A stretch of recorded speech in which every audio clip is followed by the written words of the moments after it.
All right, so we'll pause for a minute so he can catch his breath, and let's explain. So this nurse is a wet nurse. Okay. So that means that a wet nurse will breastfeed a child if the mother is unable or unwilling to breastfeed that child.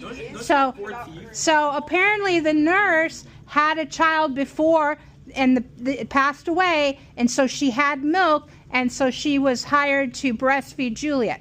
Now, if you think that that is unusual, in the Bible, if you remember, we'll get to that. In the Bible, Moses was stuck into a basket and put into the river, and Pharaoh's daughter found him and took him out, right? And meanwhile, Moses' mom was kind of following along on the shore, and when she saw that the Pharaoh's daughter had picked Moses, the baby, up out of the thing, she came forward and offered to breastfeed because she had milk.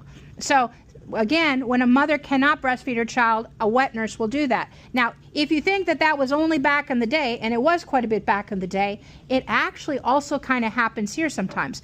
In China, about 10 or 15 years ago, they had a problem with infant formula, baby milk from the cans and stuff, and it was poisoned and it was killing the babies. So yeah, I mean, it was contaminated.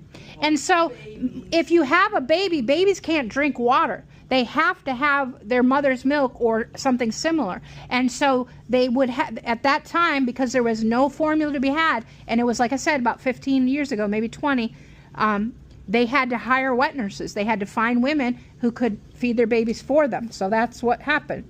All right, moving on. So where do we leave it? So line 39.